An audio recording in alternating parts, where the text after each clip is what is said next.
Hi, Rain. Yes, good evening, DJ Lala. Ayan, good evening sa iyo, love. Sige, kwentuhan mo na ako, mahal. Anong maipaglilingkod ko sa iyo at napatawag po sa Usapang LDR? Yes, DJ. We've been 11 years ng boyfriend ko. And then, just a month ago, I discovered na meron siyang alter account. Mm-hmm. And then, nakita ko doon na parang naghahanap siya ng something na makakamit or whatever, parang mga ganun. Okay. And then, the trust, it really, meron na kaming trust issue at all. Tapos, ganun yung nalaman ko. And then, parang hindi ko pa rin talaga makita sa kanya kung gaano siya ka-sincere sa relationship namin. Okay. Tinignan mo Even ba though kung kailan marami nagsimula yung bagong account? Kasi 'di ba makikita mo 'yon kung gaano nakatagal yung account? Yeah.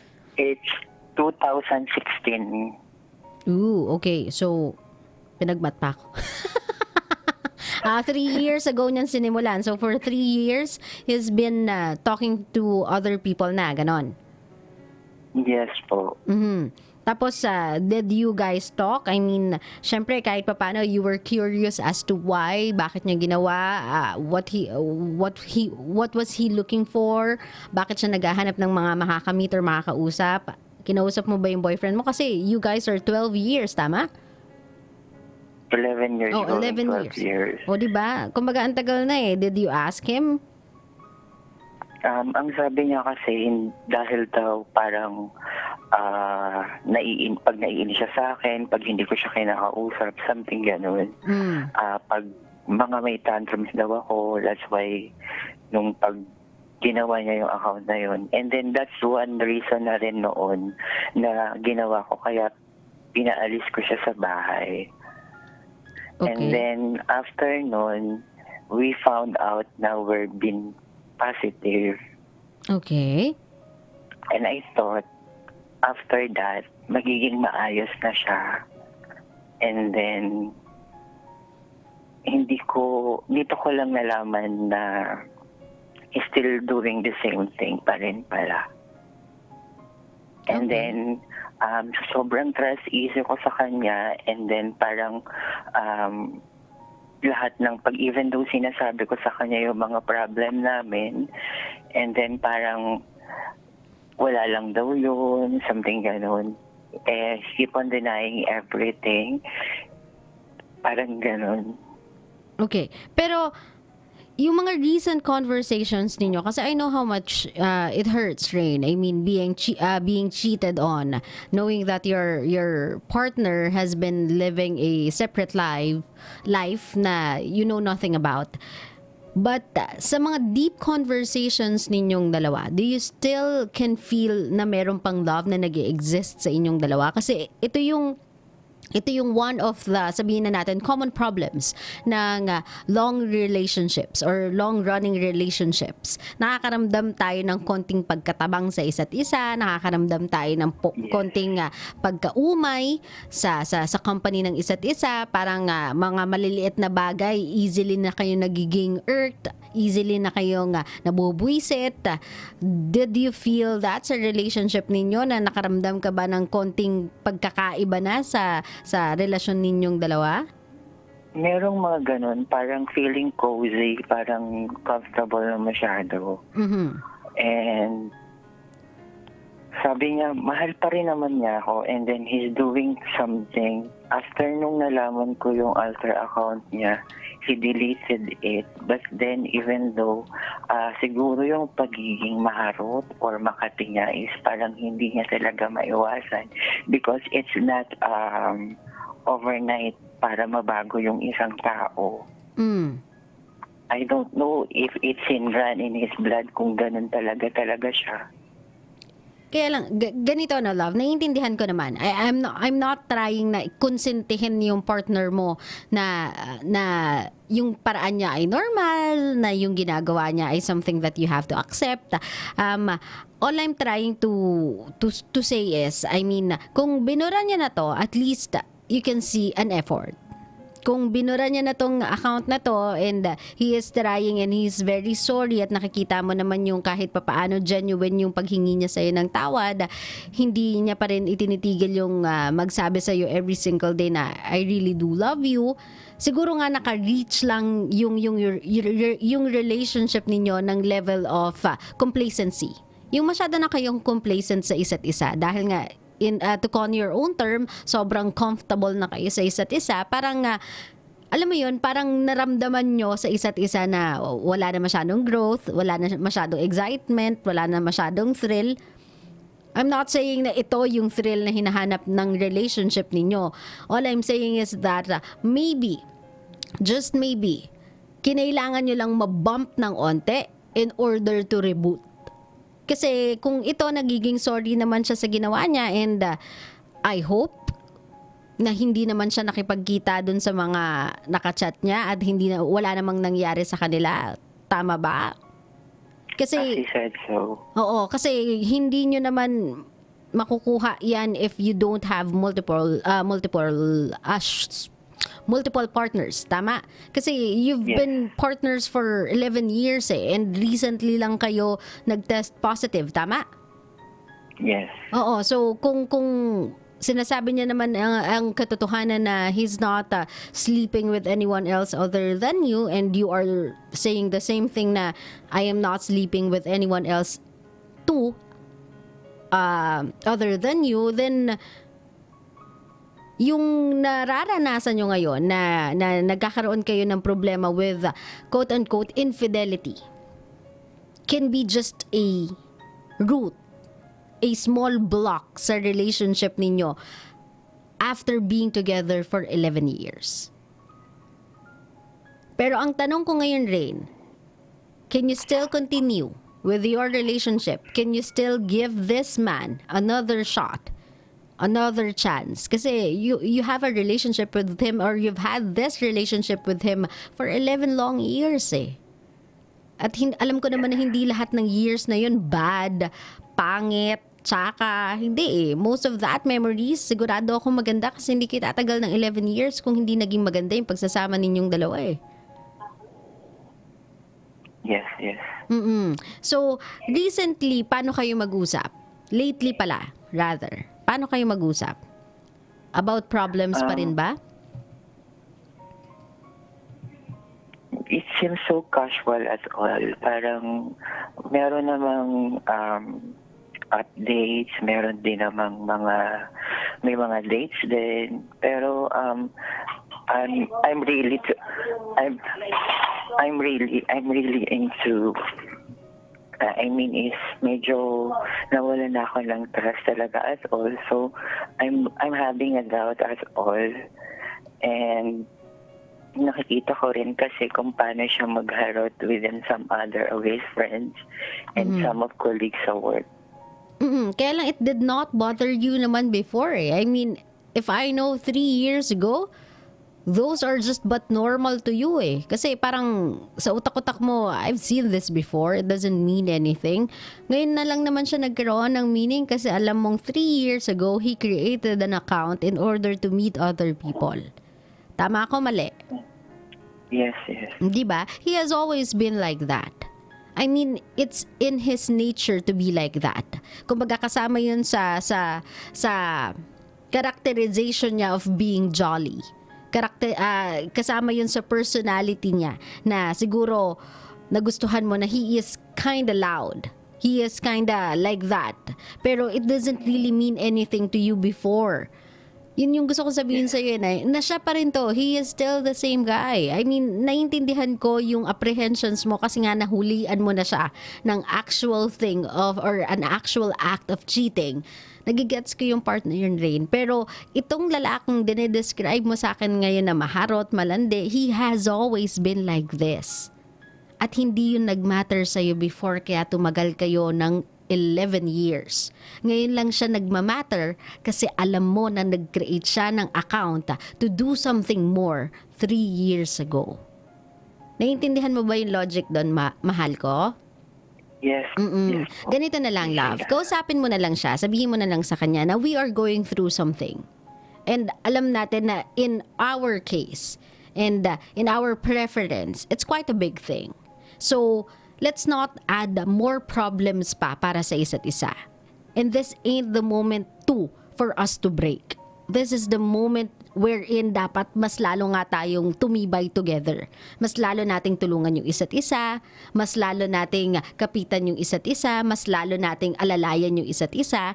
Kasi we need each other more today than we needed each other before. Kasi meron na tayong pinagdadaanan na only two of us can share. This is not something you can discuss over a table of friends or family members. This is a discussion that's meant for the two of you. This is something that you can share together and you can pull through together. All I'm saying is, Rain, sa pinagdadaanan nyo ngayon, you don't need another problem.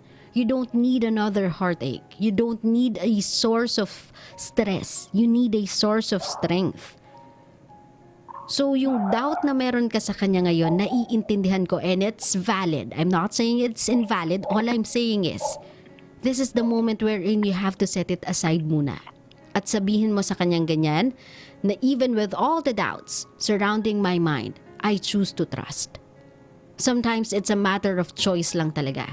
And I choose to trust you. Trust you again. Not because I'm expecting you to promise that this will never happen again, but because I love you. And we've been together for almost 12 years. Ayoko siyang ilagay lahat sa nakaraan just because you created a dummy account so that you can have fun. Naiintindihan mo ko, mahal. I know kasi how painful it feels sa'yo na ganun yung ginawa sa'yo wherein ikaw hindi mo naman yun ginagawa, ikaw hindi mo yun nasubukan, hindi mo man lang yun inisip, hindi ka man lang nagkaroon ng temptation ng ganun kasi ayaw mo talaga kumbaga you've been solidly into this relationship since day one, pero you cannot expect that person or even me to believe na wala ka ding quirks within the relationship. You also have quirks na he needs to, sabihin na natin, swallow. He needs to accept along with your good sides. I'm not saying na i-accept mo siya as a cheater. All I'm saying and all I'm asking is, you accept him as someone who can change. This is not a stranger to you. This has been with you for 11 long years. Chat lang yung mga yon. Pero ikaw, you've been with this guy for so long. You know him. You knew him. You even reached the point na sobrang comfortable nyo na sa isa't isa. Ganun kalalim yung foundation ng relationship ninyo. Had it been kung yung kausap kong Rain ay nagsisimula pa lang kayo ng relationship 3 months ago, 6 months ago, or meron pa lang kayong 1.5 year, I could have told you to let go of this guy. But hindi . For me, and I guess for you too, sa mga katulad niyong parte ng LGBTIQ community, this is a milestone. Yung ganitong klaseng relationship, it's kinda rare. It's not gonna be every day I'll meet someone who's been with his or her partner for that long. So kung ako yung nanghihinayang sa pinagdaanan ninyo, and if I know na kaya siyang ma-salvage, kung pipiliin lang na isalvage siya, uudyokan talaga kitang isalvage siya. Yung relationship ninyo, lalong-lalo pa ngayon na mas kailangan nyo yung isa't isa. Naintindihan mo ako, love?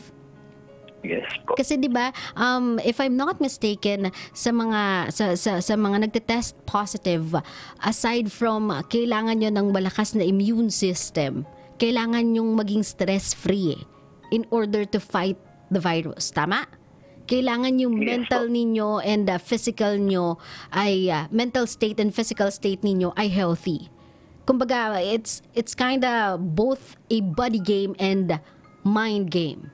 So I don't want you to undergo, or I don't want you to subject yourself to even more stress. This is the moment wherein you have to fight. And the only way you can fight this one is if you know you'll have someone fighting this with you. And this is the perfect moment for you guys to bond even more, to be closer than ever.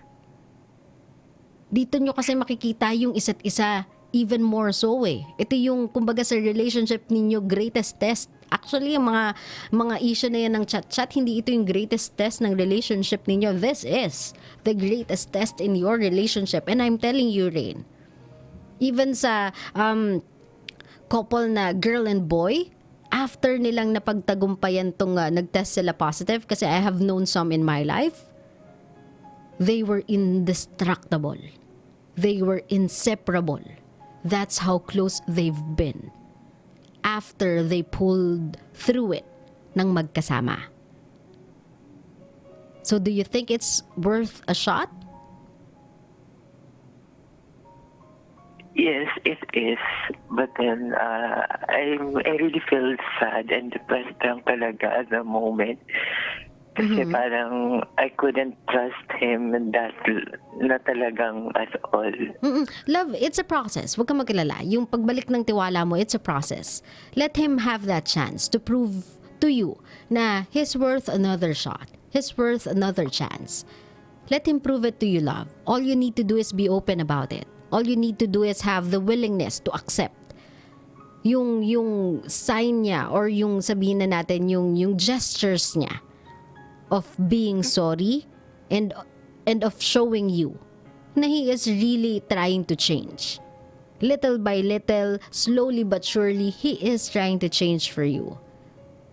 So just be open about it, love. You are entitled na masaktan from time to time, mautik, from time to time madepress. It's okay, but do not accommodate that feeling all the time.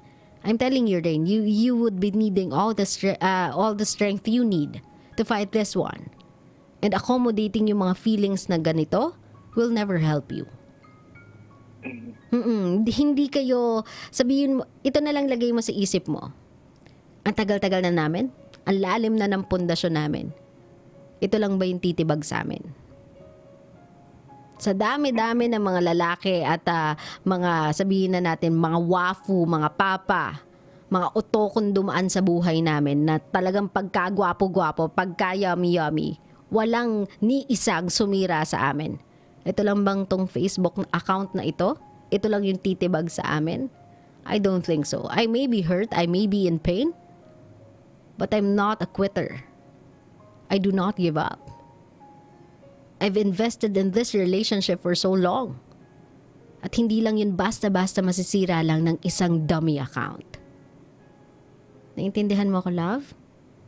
Yes po. Okay. Love, if you have something to tell or say para sa iyong partner, anong gusto mo sabihin para sa kanya? Even though we're struggling so much more, or having some trust issue right now, please help me to cope with it. And I love you. That's something I love to hear. I've been wanting to hear earlier this conversation. And that's something na I'm so satisfied. Narinig ko na you ask for help in order to cope. Not to end. Not to explain anything to you. You just wanted a solution. And I think ito yun. Diba? You ask for the best thing from him. Yung help para mag-cope up sa pinagdadaanan ninyo. And I don't think there's any better way than this to solve your problems in your relationship. Kasi sabi ko nga sa iyo, Rain, sa tingin ko, sa kabila ng pinagdadaanan ninyo, sa kabila ng inis mo, sa kabila ng galit mo, you love this guy deeply. Kasi you respected him for so long. So, nakakatuwa lang, Rain, na you are open. You are opening yourself even though it's hard to forgiveness. And you are willing to cope with him. So, I hope nothing but the best in your relationship, Rain. And always keep this attitude up. And I think you guys will go a long way. Kapag tagumpayan nyo tong pagsubok na meron kayo ngayon, I'm sure there's nothing more that will come your way that you guys cannot handle. Sa sobrang daming pinagdaanan ninyo, with more than a decade under your belt sa relationship ninyo, I think I may be just talking to someone na pwedeng magpatotoo sa salitang forever. Maraming salamat, Rain, for calling my show, okay? Stay healthy, my love. Ingat ka po, okay? Bye-bye. Thank you po. Bye po. Kabisyo, sabi ko nga sa inyo, nothing but kudos to those people who are able to maintain a relationship longer than 5 years, even more so kapag longer than a decade.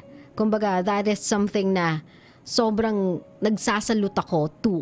Kasi I know how hard it is to maintain a relationship eh. Creating one is not that hard eh. Pero sustaining one, it's a lot of work. O, diba? Sobrang ano niyan, sobrang daming amount of effort ang kailangan dyan. Grabing balde ng pang-iintindi.